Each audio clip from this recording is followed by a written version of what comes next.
Hemos oído decir que hay entre 7 y 15.000 guerrillas operando en Vietnam, que matan a 2.000 funcionarios civiles y a otros 2.000 policías cada año.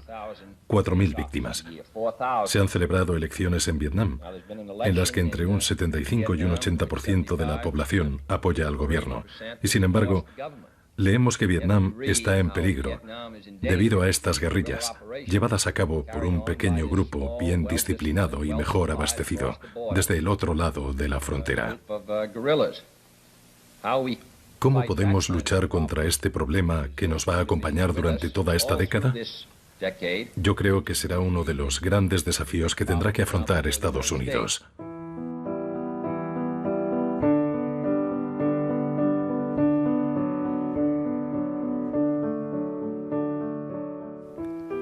La cuestión sobre qué habría hecho Kennedy en Vietnam es fascinante y potencialmente importante. A mí me gustaría llamarlo historia virtual. Los historiadores lo llaman historia contrafactual. Supongo que porque existe la historia fáctica, es decir, la historia de lo que exactamente ocurrió, y luego hay un número infinito de posibilidades sobre lo que podría haber sucedido, es decir, la historia irreal. El ejemplo más famoso que utiliza la gente, a quien no le gusta pensar en lo que podría haber ocurrido, es suponer que la historia habría sido muy diferente si Cleopatra hubiera tenido una nariz más grande y Marco Antonio no se hubiera fijado en ella. Toda la historia del Imperio Romano habría sido diferente, y si la historia del Imperio Romano hubiera sido diferente, la del mundo occidental y la del mundo entero también lo serían. Por consiguiente, todo depende de la longitud de la nariz de Cleopatra. Se puede llevar a un nivel absurdo, y eso suelen hacerlo aquellos a los que les preocupa el caos o la anarquía de una historia, que se adentra en cosas que no sucedieron. Me preocupa lo que acabo de describir, y no me siento satisfecho de que no hayamos encontrado todavía una respuesta efectiva al respecto. Creo que es un asunto de máximo interés para todos porque los acontecimientos se están produciendo con cierta celeridad.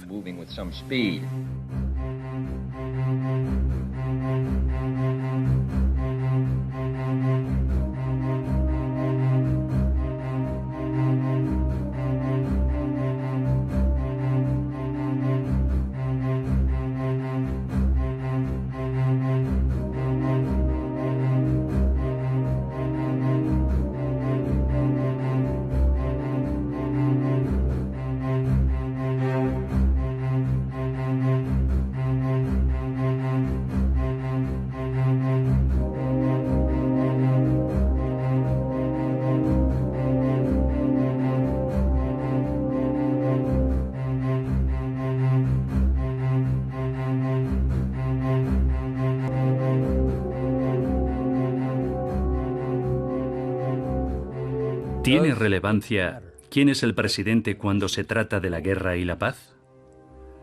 ¿Puede marcar una diferencia decisiva en este tipo de temas? ¿Puede un presidente de manera decisiva llevar a su país a la guerra o mantenerlo alejado de ella? ¿O las fuerzas que involucran a las naciones en los conflictos son mucho más impersonales y están fuera del control de cualquier ser humano, incluso de un presidente?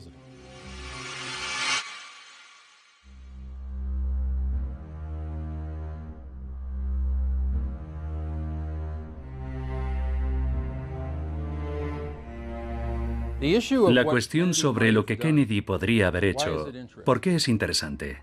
Una de las razones está obviamente relacionada con el alcance de la tragedia. ¿Habría habido alguna manera de evitarlo?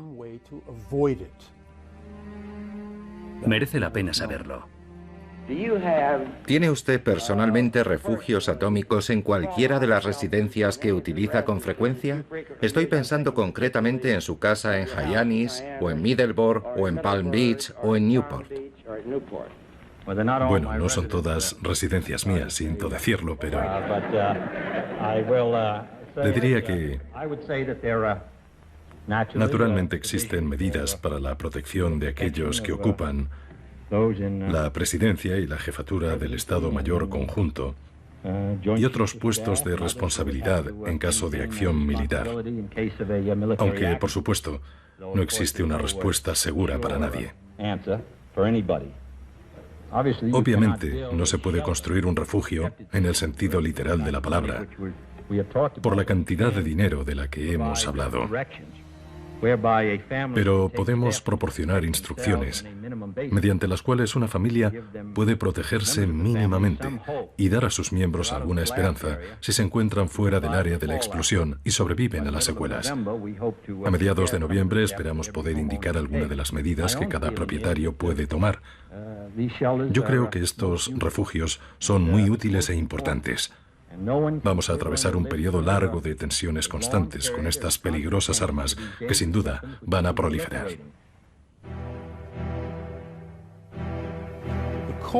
La Guerra Fría era fría, en el sentido de que no se caracterizó por la existencia de un enfrentamiento armado ni un intercambio de fuego entre las dos superpotencias.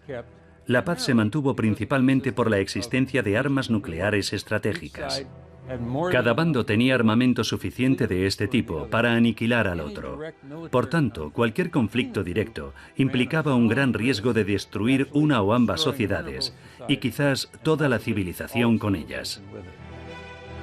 Como él mismo dijo que haría, el señor Khrushchev ha hecho explotar su bomba, mostrando un cínico desprecio hacia las Naciones Unidas. La Unión Soviética ha añadido una herida a los insultos, ha roto la moratoria relativa a los ensayos con armas nucleares, ha iniciado una carrera hacia la consecución de más armas mortíferas. La delegación estadounidense lamenta profundamente este desprecio a la opinión pública mundial. Un número suficiente de esas armas sobreviviría a un ataque sorpresa de la Unión Soviética y sería literalmente capaz de destruirla. Mientras tanto, la Unión Soviética sin duda habría atacado Europa Occidental. El efecto inmediato de estos actos tendría probablemente un resultado de 100 millones de víctimas en la Unión Soviética, tal vez más de 50 millones en Estados Unidos y quizás otros 100 millones de víctimas en Europa. En esta situación nadie sale ganando.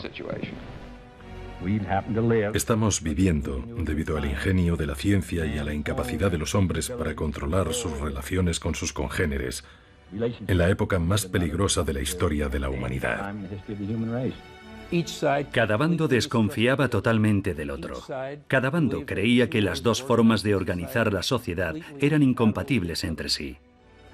Así que por primera vez surge la pregunta: ¿cómo puede existir la hostilidad entre los dos países más poderosos sin que se destruyan mutuamente en el proceso y con ellos al resto del mundo? Es en ese momento, en los años 50 y 60, cuando el enfrentamiento entre ambos países se desplaza a otras partes del mundo. No quiero comentar en detalle la situación en Vietnam del Sur, porque es muy compleja. Creo que el embajador Lach dijo a su regreso que allí se están librando 43 guerras diferentes. Es una realidad muy complicada, en la que concurren factores políticos, económicos y militares. Y no creo que podamos dar información cada día sobre la mejora o el empeoramiento de la situación. Pero llamo su atención de nuevo sobre un tema importante, y es que la influencia del Vietcong es alta. Creo que el secreto a la hora de abordar esta cuestión, de modo que todas las personas con una mente abierta puedan converger, sería observar detenidamente los hechos acaecidos. Estudiemos los datos. Veamos lo que Kennedy hizo. ¿Cuál es el fondo de la cuestión? Él hizo muchas cosas, por supuesto, pero cuando fue sometido a presión por la mayoría, por todos o por algunos de sus asesores, para involucrar a Estados Unidos en una guerra, ¿qué hizo? ¿Debería haber un patrón en el comportamiento de Kennedy? O podríamos decir, si nos centramos en un punto de vista psicológico, que tenía la costumbre de decidir de una manera y no de otra. A lo mejor disponemos de alguna información aplicable a esa otra situación que él no vivió y por tanto no pudo abordarla. John Kennedy fue puesto a prueba 6 veces, y las 6 evitó la guerra convencional y la nuclear. No digo que fuera un presidente perfecto, pero esa característica en particular es realmente interesante. 1961 quizás fue de los peores años que haya tenido un presidente estadounidense.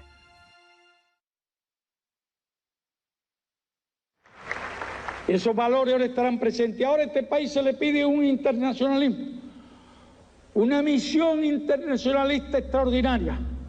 Salvar la revolución en Cuba, salvar el socialismo en Cuba.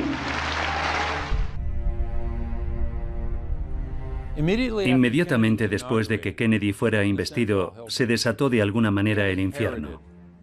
Kennedy había heredado una crisis.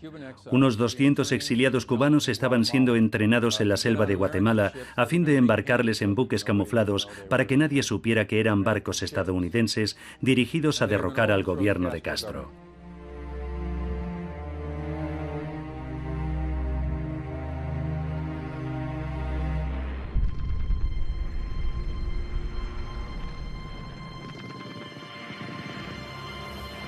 Los exiliados cubanos desembarcan en Bahía de Cochinos, son vapuleados y piden ayuda.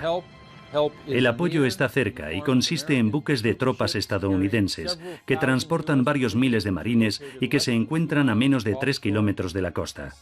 Pero de pronto Kennedy es asediado por un grupo de asesores que le dicen: mire, esto se va a pique, nos hundimos, nuestros hombres van a ser aplastados, Castro va a ganar. Pero tiene una opción. Envíe a los marines, comenzamos la conquista o la reconquista de Cuba y destruimos su revolución. El presidente de una gran democracia como la nuestra y los editores de importantes periódicos como los suyos tenemos un compromiso común con los ciudadanos. El compromiso de presentar los hechos, de presentarlos con sinceridad. Con ese compromiso en mente he decidido en las últimas 24 horas discutir brevemente los recientes acontecimientos en Cuba. Cualquier intervención unilateral sin un ataque previo desde el exterior contra nosotros o contra un aliado habría sido contraria a nuestra tradición y a nuestras obligaciones internacionales. Sé que muchos de ustedes tienen más preguntas sobre Cuba. Ayer hice una declaración sobre esa situación. No creo que sea útil para el interés nacional que yo siga incidiendo en el asunto cubano esta mañana. Prefiero que mi declaración de ayer sea suficiente por ahora. Los periodistas de Washington han observado que se ha producido un corte informativo en las habituales fuentes oficiales. Y ahora no se nos permite hacer más preguntas sobre esta cuestión.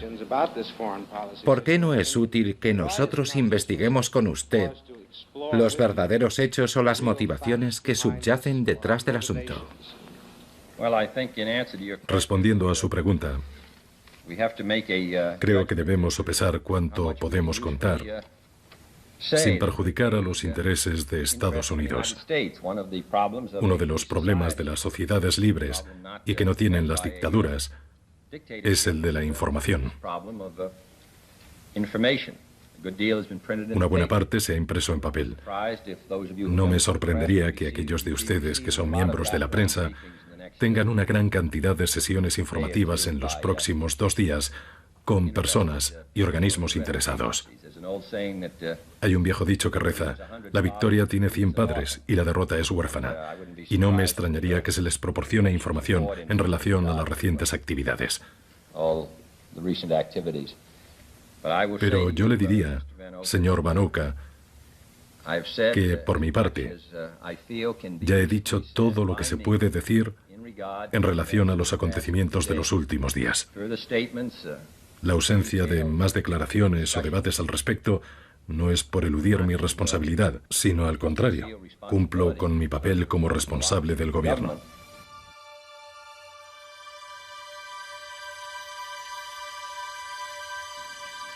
Kennedy llamó personalmente al comandante del buque, el almirante Early Burke, y le dijo: detenga la operación. No vamos a involucrarnos en una guerra a 150 kilómetros de Florida. Ordenó al buque que se retirara. Fue una decisión muy difícil para él.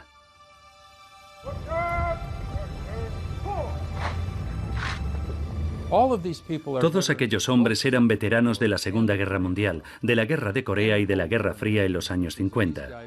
Y eran combatientes. Habían sido entrenados para eso. Y su experiencia les decía que si los estadounidenses aplican la fuerza militar, vencen. Intervinieron en las postrimerías de la Primera Guerra Mundial y creen que ganaron la guerra. En la Segunda Guerra Mundial también intervinieron ya avanzado el conflicto y ganaron la guerra. En la de Corea salvaron al menos la mitad del país. En la Guerra Fría frenaron la amenaza soviética. Y aquellos hombres no entendían por qué aquel joven, aquel mequetrefe, creo que sería la palabra más adecuada, por qué y cómo ese hombre había reaccionado de ese modo ante esa situación. Nixon escribió que la lección que había que sacar de Bahía de Cochinos era que Kennedy carecía del empuje necesario para enviar a los marines, a las fuerzas aéreas, para derrocar y asesinar a Castro y poner en La Habana un gobierno afín a los intereses estadounidenses. Esa era la lección.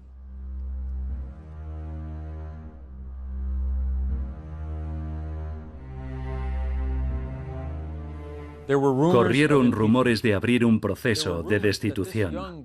Rumores de que aquel joven era un incompetente total. Aquellos matones de trajes verdes han derrotado a Estados Unidos, que ganó la Primera y la Segunda Guerra Mundial. No había ninguna categoría en la que encajar aquel desenlace. No sabemos mucho acerca de lo que le ocurrió a Kennedy en el Pacífico Sur, pero estuvo a punto de morir y sufrió una verdadera crisis. Esto es quizás comparable a aquello.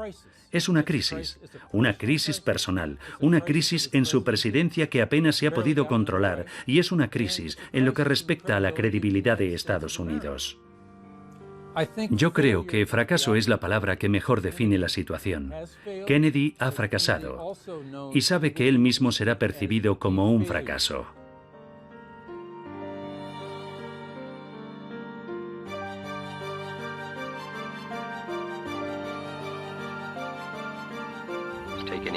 Me llevaron a la cocina y me presentaron a todas las personas que nos iban a ayudar y que acababan de llegar de Irlanda. Vi a Chris Dunphy y me dijo que la hermana de la señora Fraser, la señora Ayres, cree que no me tomo la política en serio y por tanto no puede apoyarme. En la primera reunión celebrada en privado, se describió a Kennedy como traumatizado, desconcertado. Chester Bowles, funcionario del Departamento de Estado en aquella reunión, dijo que parecía totalmente hundido. Asistió a una reunión en la que todos los secretarios del gabinete discutían entre sí acerca de quién era el culpable, qué debía y qué no debía haberse hecho. Kennedy no dijo una palabra. Y en uno de los pasajes más fantasmagóricos que he leído nunca en un memorando no clasificado, dice: el presidente con semblante pálido se marchó de la reunión sin haber dicho nada. Eso en cuanto a su apariencia y sus sentimientos, pero ¿qué aprendió? No seré candidato al menos durante 4 años. Supongo que habrá muchos altibajos durante ese periodo, así que quien piensa que si las cosas mejoran, diremos que es porque son el resultado de la política de nuestra administración, y esa es la razón por la que las he pintado innecesariamente oscuras. No ha entendido nada. Se han descrito con precisión, como yo entiendo que son, y quien crea que se han exagerado por razones políticas está muy equivocado. Y espero que nos concedan el beneficio de la duda acerca de la honestidad de nuestra forma de entender la situación. Otros pueden valorar los mismos hechos y llegar a una conclusión diferente. Obviamente, así ha sido.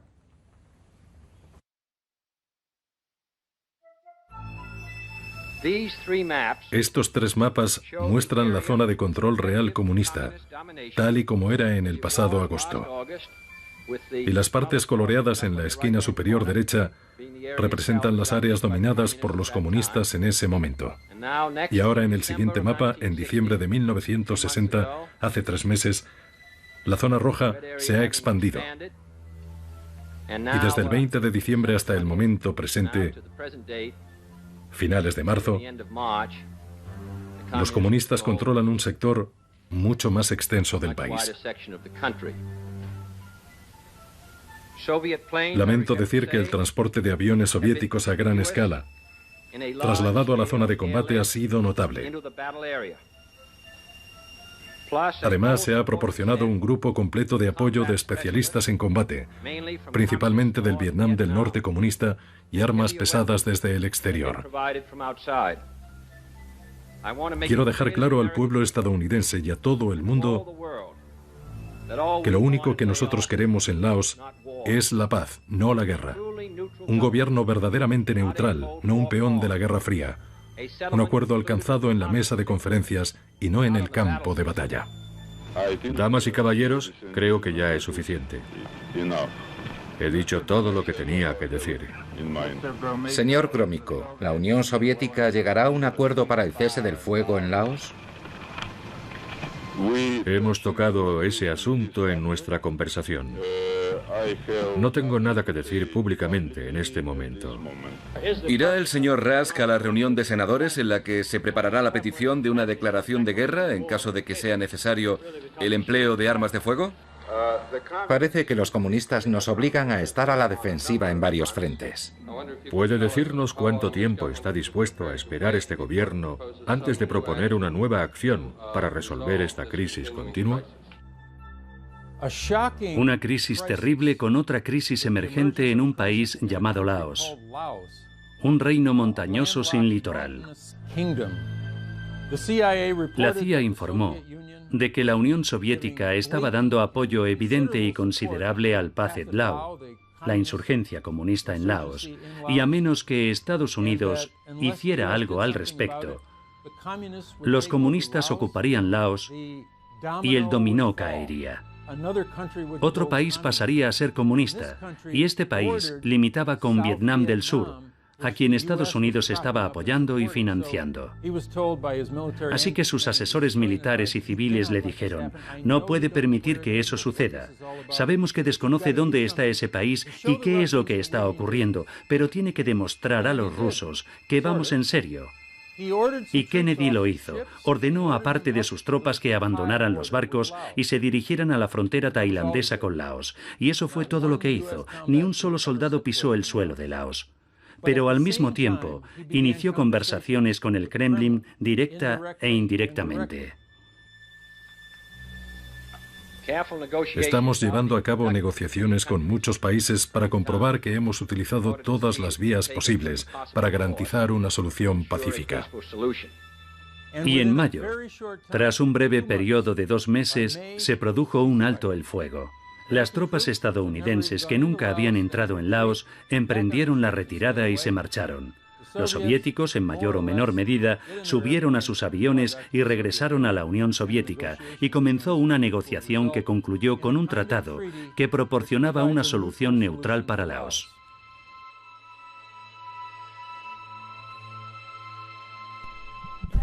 Señor presidente, Richard Nixon parece tener una mala opinión de su administración.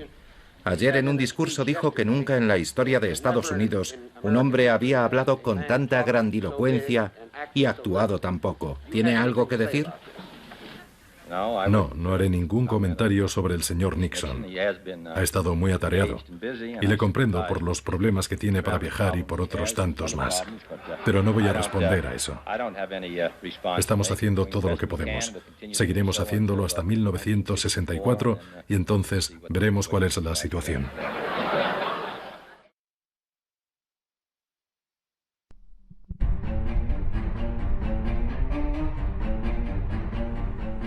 El origen de la incertidumbre y la tensión bélica es Moscú, no Berlín. Y si la guerra estalla, habrá comenzado en Moscú y no en Berlín. ¿Se basa usted en que es concebible que podamos librar una guerra terrestre en Europa por Berlín? El 13 de agosto de 1961, los alemanes del este y los soviéticos comenzaron a construir el muro de Berlín. Y el mundo occidental contuvo el aliento, porque los tanques estadounidenses y soviéticos ocuparon posiciones en la zona, y todo el mundo pensó: ¿qué van a hacer? Las conversaciones que hemos mantenido con el señor Gromyko no nos han dado una esperanza inmediata de que esta cuestión, pueda resolverse con facilidad. Si estallara el conflicto por Berlín, es decir, si los esfuerzos de paz fracasaran, ¿cree que se limitaría a una guerra convencional o se usarían armas nucleares? Si tomamos las declaraciones públicas de ambos bandos al pie de la letra, da la sensación de que Estados Unidos y la Unión Soviética van directos a una confrontación. ¿Cree que la crisis en Berlín tiene más posibilidades de ser resuelta a través de la negociación, como usted ha sugerido, que por medio de la fuerza, tal y como los soviéticos han amenazado alguna vez? No creo que pueda haber ninguna solución beneficiosa para el mundo que pase por tomar Berlín por la fuerza. Espero que las personas implicadas se den cuenta de que en estos tiempos, en los que ambas partes disponemos de enormes efectivos, y por el futuro de los países involucrados y de la humanidad, intentemos trabajar en la búsqueda de una solución pacífica. El general Lucius Clay, a la sazón comandante estadounidense en Berlín, ignorando órdenes de Kennedy y de McGeorge Bundy, su consejero de Seguridad Nacional, desplazó sus tanques hasta la frontera, hasta la misma línea fronteriza. Los alineó, los cargó con munición real y apuntó con ellos directamente a los tanques soviéticos. Los soviéticos, en vez de retirarse, se desplazaron también hasta la frontera.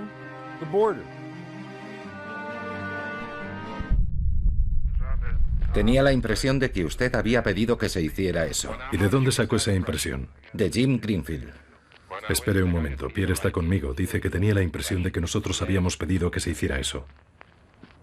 Kennedy intervino directamente llamando por teléfono a Lucius Clay para tratar el asunto y le dijo que se llevara los malditos tanques de allí.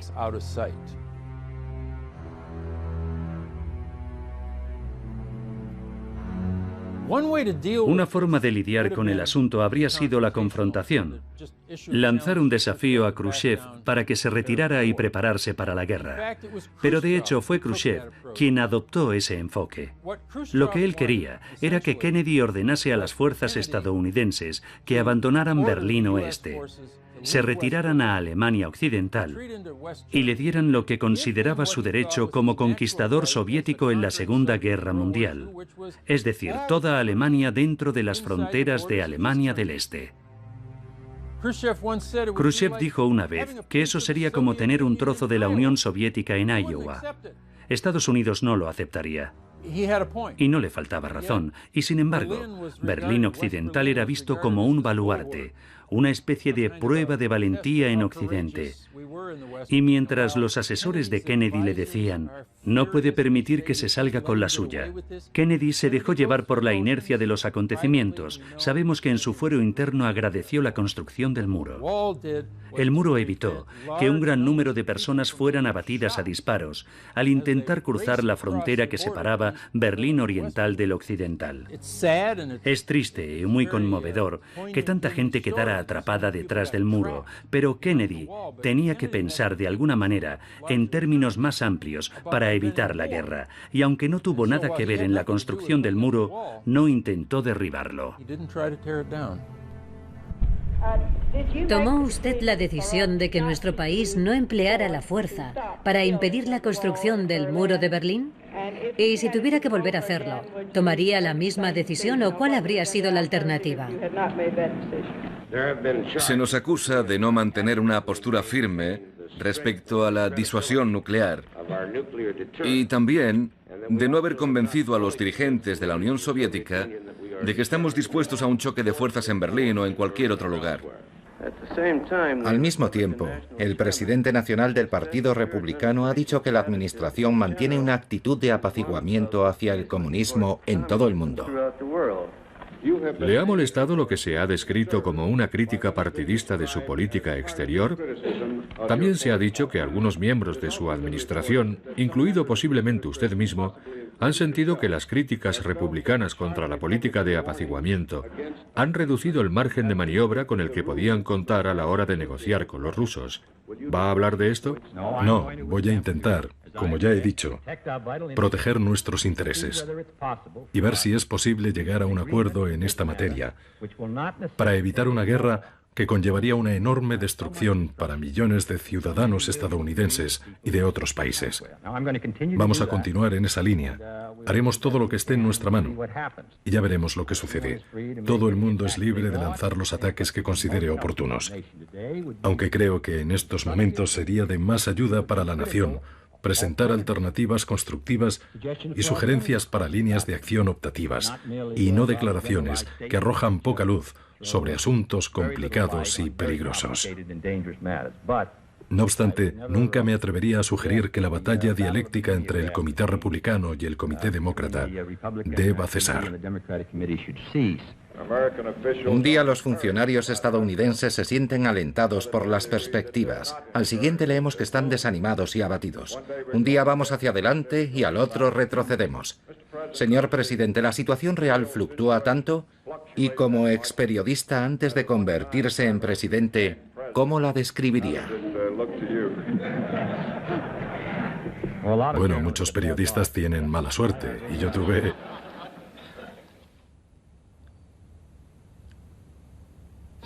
Entre el 75 y el 80% de la población apoya al gobierno. Y sin embargo leemos cómo Vietnam está en peligro debido a las operaciones de guerrilla llevadas a cabo por un pequeño grupo bien disciplinado y abastecido desde el otro lado de la frontera. ¿Cómo luchemos contra ese tipo de problema que nos va a acompañar durante toda esta década? Pienso que va a ser uno de los grandes desafíos que tendrá que afrontar Estados Unidos. Me preocupa el problema que acabo de describir y no me satisface que no hayamos encontrado aún una respuesta efectiva al respecto. El general Maxwell Taylor, representante personal de Kennedy, fue enviado a Vietnam del Sur, que empezaba a ser un problema. Le acompañaba Wal Rastow, el asesor adjunto de Seguridad Nacional. Sus instrucciones eran determinar la raíz del problema con una insurgencia que parecía estar creciendo sin cesar y, sobre todo, cuál era el problema con nuestro aliado, Diem, y por qué no era capaz de aplastar a los insurrectos. La decisión de enviar al general Taylor a Vietnam podría interpretarse como una confirmación de los informes que apuntan a que tiene usted la intención de enviar tropas a Vietnam, Tailandia o a Laos. ¿Puede hablarnos de las condiciones que deberían darse para que considerase necesario el envío de tropas? Bueno, vamos a esperar a que regrese el general Taylor y nos describa la situación, particularmente en Vietnam. El general me facilitará a mí y a los jefes de Estado Mayor una evaluación de índole militar sobre la situación a la que se enfrenta el país. Entonces sacaremos conclusiones acerca de cuál es la mejor solución. Finalmente regresaron. Y no hablamos del asesoramiento de un grupo de belicistas, sino de personas que creían fervientemente en el efecto dominó. Consideraban que no podíamos permitir la caída de Vietnam del Sur, ni que triunfase el comunismo, porque detrás podía caer Indonesia e incluso Japón, y con ellos el resto de los países del sudeste asiático que aún no eran comunistas, y aquello sería el principio del fin del mundo tal como lo conocemos. Todo esto suena muy apocalíptico y lo es, o lo era, pero la gente no lo consideraba una fantasía. Creía que era posible, el propio Kennedy también lo creía. Vietnam ha estado en guerra durante 20 años. Primero la ocupación de los japoneses, luego la guerra con los franceses y finalmente una guerra civil que ha durado 10 años. Para cualquier sociedad es una situación muy difícil de soportar. Y hablamos de un país que es una nación dividida, con actividad guerrillera, matanzas, etc. Queremos que tengan un gobierno estable, que mantenga su independencia. Creemos firmemente en eso, y no vamos a abandonar ese esfuerzo. En mi opinión, abandonar ahora implicaría el colapso, no solo de Vietnam del Sur, sino de todo el sudeste asiático. De manera que vamos a permanecer allí. Confiamos en que con el gran esfuerzo que están realizando los propios vietnamitas y detrás del escudo militar que ha levantado el pueblo vietnamita, puedan llegar a un acuerdo sobre los disturbios civiles y también sobre el respeto de los derechos de los demás. Esa es nuestra esperanza y a ello dedicamos nuestros esfuerzos. Para eso estamos usando nuestra influencia, aunque la decisión final es de ellos. Pero creo que antes de juzgarlos con dureza, deberíamos tener en cuenta que han pasado por momentos mucho más duros que nosotros.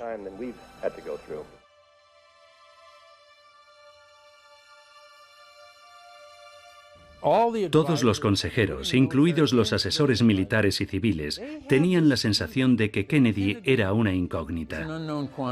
¿Cuál iba a ser la reacción del presidente en lo que respecta a lo que se debía hacer en noviembre de 1961 en Vietnam del Sur?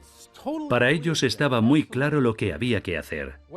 Pero si Kennedy no era de la misma opinión, entonces se enfrentaban a un serio problema. Así que en lugar de acudir a él y convocar una reunión, celebraron encuentros en el Departamento de Defensa del Pentágono, en el Departamento de Estado o en el sótano de la Casa Blanca. Y la razón de que se mantuvieran todas esas reuniones fue intentar reunir argumentos que convencieran a Kennedy de que era absolutamente inevitable ir a la guerra en Vietnam del Sur. El 15 de noviembre de 1961, en una reunión en la Casa Blanca, Kennedy se enfrentó como un maestro de ajedrez a cada uno de sus asesores que recomendaban tomar cualquier medida, desde el envío de un número reducido de tropas hasta una campaña militar a gran escala. Kennedy les dijo: «No vais a enviar ni un solo soldado. Ninguno. ¿Qué más necesitáis? ¿Planes? De acuerdo. ¿Asesores? De acuerdo. Les enviaremos asesores. Muy bien, esas cosas sí podemos hacerlas». Acudieron a esa reunión absolutamente convencidos de que tenían razón respecto a que Estados Unidos se comprometiera a enviar tropas a Vietnam del Sur lo antes posible.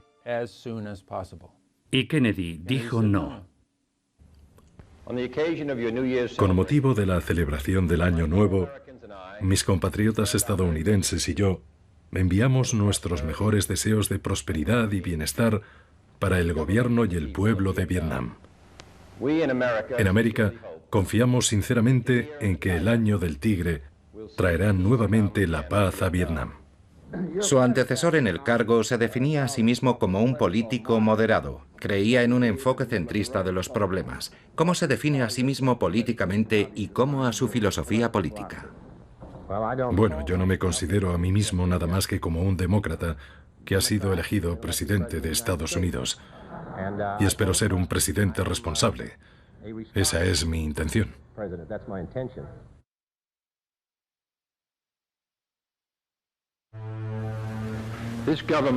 Este gobierno, según lo prometido, ha sometido a una estrecha vigilancia el aumento de las actividades militares soviéticas en la isla de Cuba. En el transcurso de la última semana, hemos constatado de manera inequívoca que se están preparando una serie de emplazamientos de misiles ofensivos en esa isla. El propósito de estas bases no puede ser otro que proporcionar una capacidad de ataque nuclear contra el hemisferio occidental.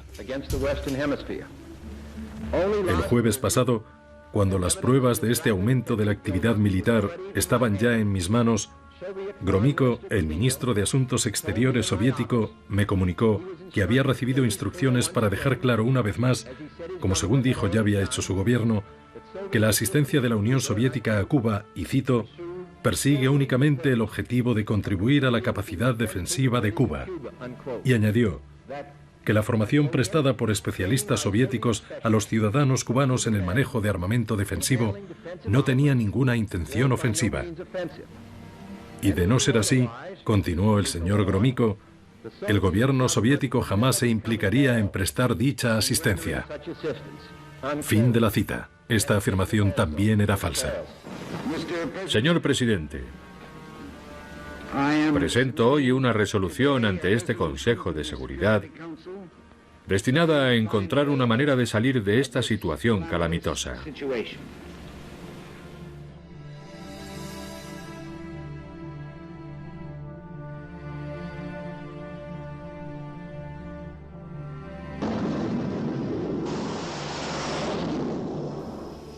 La crisis de los misiles fue la más peligrosa a la que este país o cualquier otro país del mundo se ha enfrentado jamás.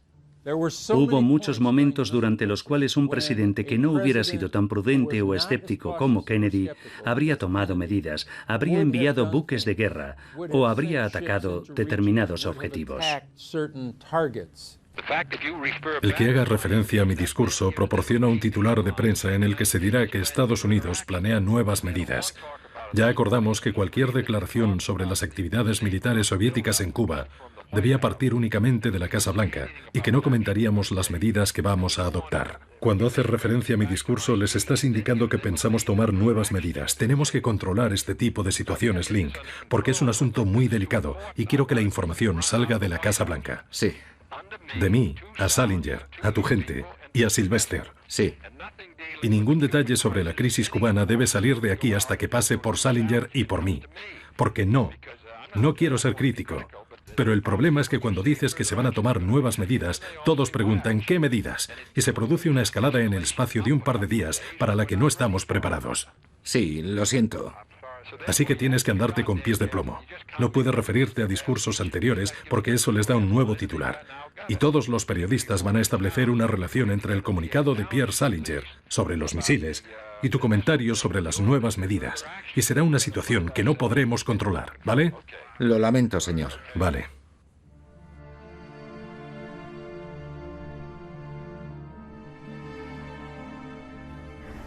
Señor presidente, nos hemos reunido a propósito de este asunto desde que descubrimos los misiles en Cuba. Y yo diría que nuestras discusiones han seguido un camino casi paralelo al de otras reuniones con otros asesores. Y todos coincidimos en la necesidad de tomar medidas militares. Permítame que diga en primer lugar cuál es el problema, desde mi punto de vista.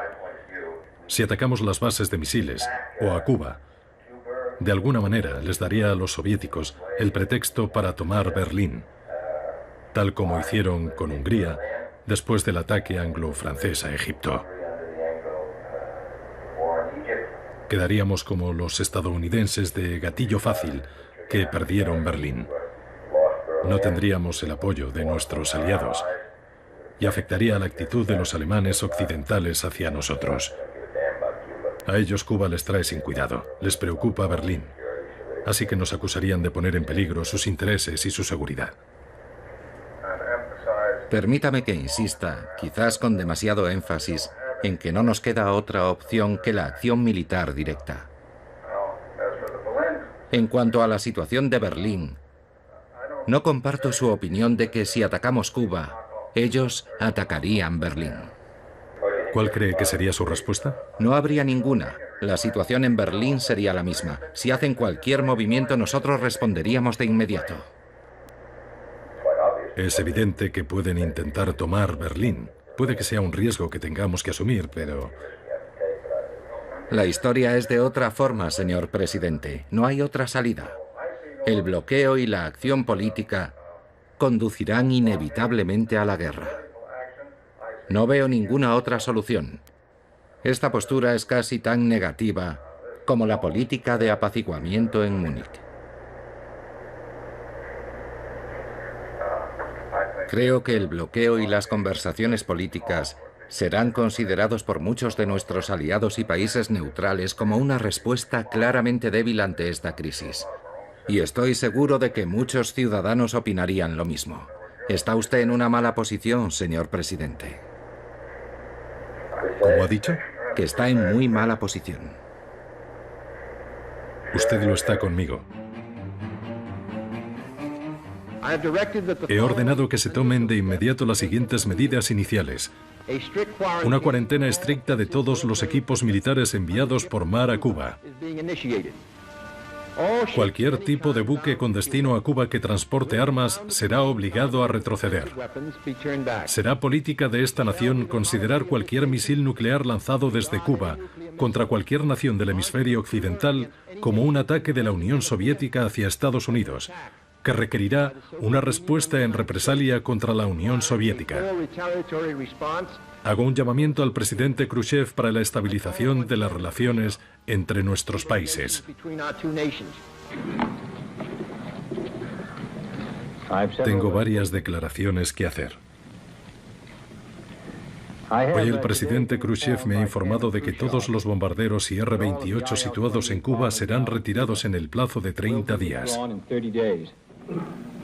El exgobernador de Florida ahora presidente de la Asociación Nacional de Organismos de Radiodifusión, ha acusado al Departamento de Defensa y al Departamento de Estado de la ausencia de noticias sobre la crisis cubana. ¿Va a decir algo al respecto, señor presidente? Bueno, lo cierto es que desde que nos enteramos del asunto el martes por la mañana, hasta que hicimos el anuncio de la cuarentena el lunes por la tarde, esto solo se sabía en los niveles más altos de gobierno.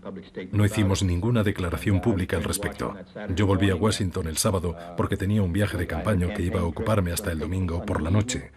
De modo que no quería dar pistas a la Unión Soviética o a Cuba o a cualquier otro país considerado nuestro adversario sobre el alcance de nuestra información hasta haber determinado cuál sería nuestra política y haber consultado a nuestros aliados. Así que por esas razones, más que justificadas en mi opinión, este asunto fue llevado en secreto por el gobierno hasta el lunes por la noche. Hubo al menos un periódico que supo algunos detalles la noche del domingo y no lo publicó por razones de interés público.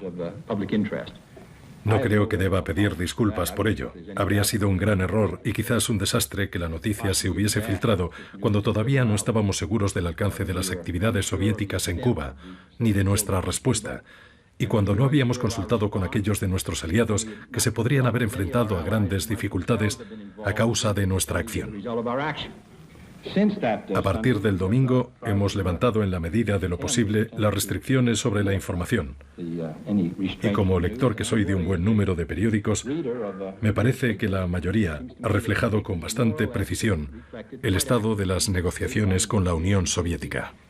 No hemos dado ninguna información mientras discutíamos la cuestión de los IR-28, porque no se había producido ningún progreso que señalar, ni nada concreto digno de mención hasta hoy, y por eso lo hacemos ahora.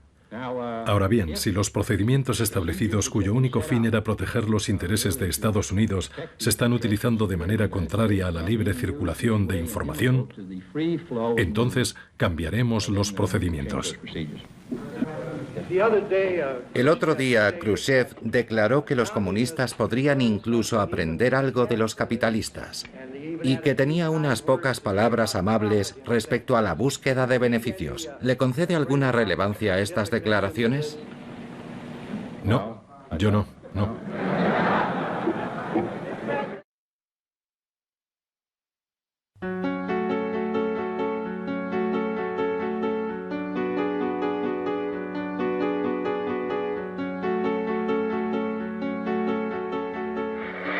Tenemos que encontrar la forma de salir de Vietnam.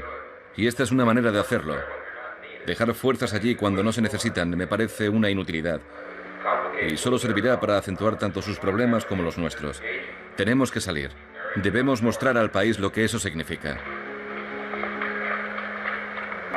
Estoy seguro de que aunque no cumplamos con estas fechas, en cuanto a poner fin a las grandes campañas militares, podremos retirar el grueso de nuestras fuerzas, siguiendo el calendario que hemos marcado. ¿Y la ventaja de retirar las fuerzas? La ventaja es que podemos decir al Congreso y a los ciudadanos que tenemos un plan para reducir la exposición de los soldados estadounidenses a las acciones de la guerrilla en Vietnam del Sur. Acciones que los propios vietnamitas deberían ir aprendiendo a controlar por sí mismos. Creo que sería muy importante y coincidiría con las opiniones de algunos senadores de que estamos empantanados en Asia y lo estaremos durante décadas.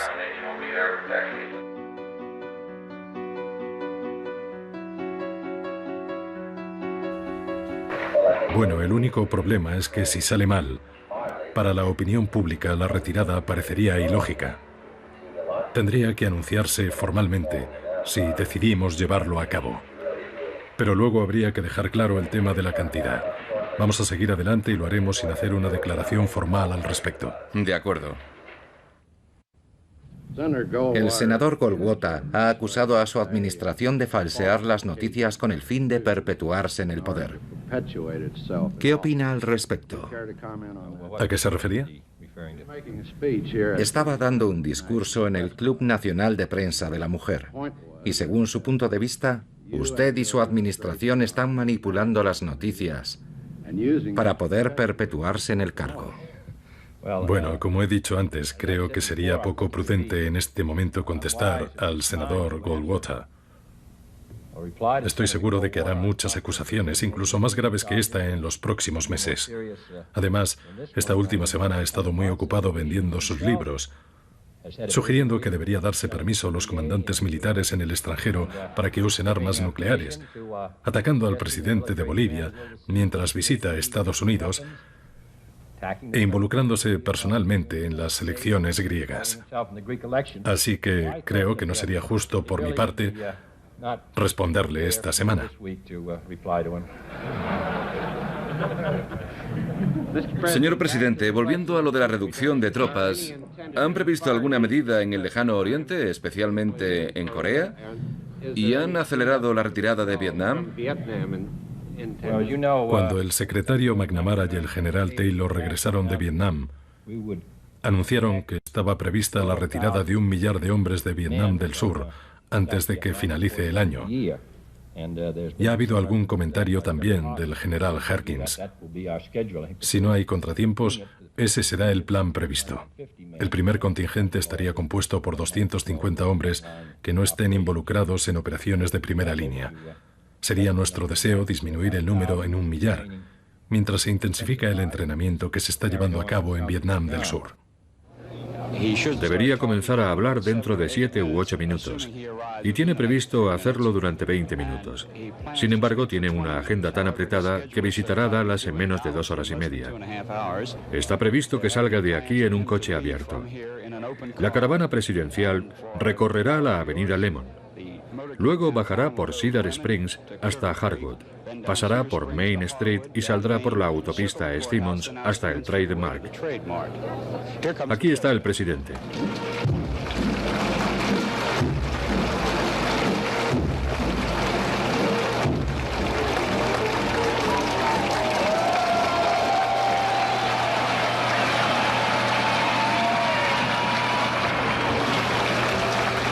Como se puede deducir por la reacción del público, la señora Kennedy ha entrado en la sala.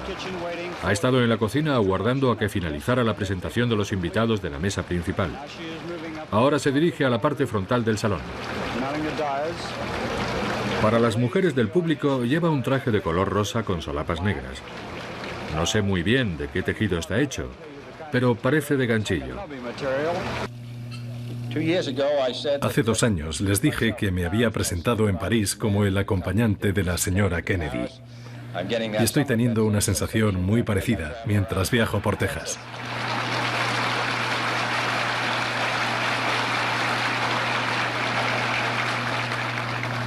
Nadie se pregunta por la ropa que llevamos Lyndon y yo.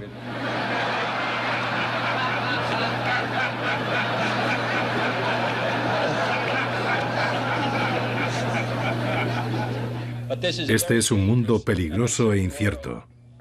En 3 ocasiones durante los últimos 3 años, Estados Unidos ha tenido una confrontación directa. Nadie puede decir cuándo se repetirá. Desde Dallas, Texas, nos llega un teletipo al parecer oficial. El presidente Kennedy ha fallecido a la 1 de la tarde, hora local. Las 2 de la tarde en el este. Hace unos 38 minutos.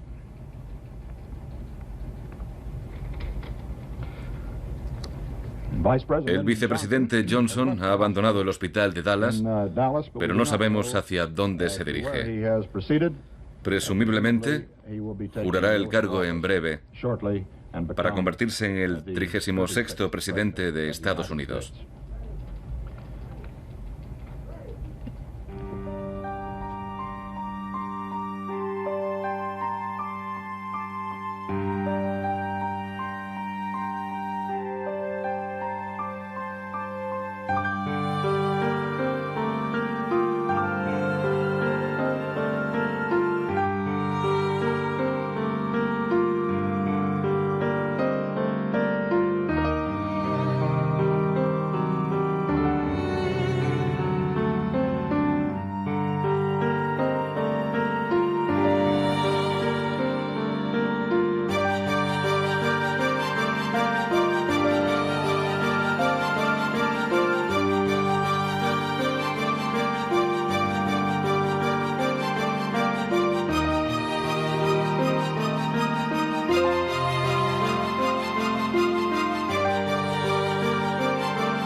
Resulta que John Fitzgerald Kennedy recibió frecuentes e intensas presiones para llevar a esta nación a la guerra. Muchas más que ningún otro presidente, y solo en los 1000 días que duró su mandato. Si tomamos como factor fundamental la profunda resistencia con que se opuso a la guerra en Vietnam, Laos y Cuba durante la crisis de los misiles y en la Bahía de Cochinos o en Berlín, si tomamos ese aspecto como variable fundamental respecto a lo que estamos hablando, es casi inevitable llegar a la conclusión de que Kennedy no se habría involucrado en la guerra de Vietnam.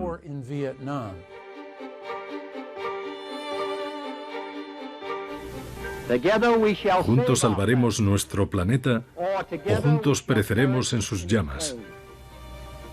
Podemos salvarlo y debemos salvarlo. Y entonces obtendremos la gratitud eterna de la humanidad. Y como constructores de la paz, la bendición eterna de Dios.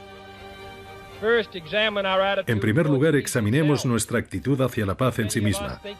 Muchos piensan que es imposible. Muchos piensan que es irreal. Pero se trata de una convicción peligrosa y derrotista.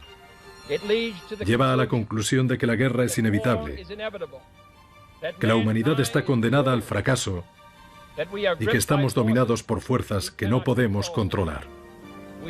No tenemos por qué aceptar ese punto de vista. Nuestros problemas son obra del hombre y por lo tanto pueden ser resueltos por el hombre. Estados Unidos, como el mundo sabe, nunca iniciará una guerra. No queremos una guerra. Y no esperamos una guerra ahora. Esta generación ya ha tenido suficientes guerras y suficiente odio.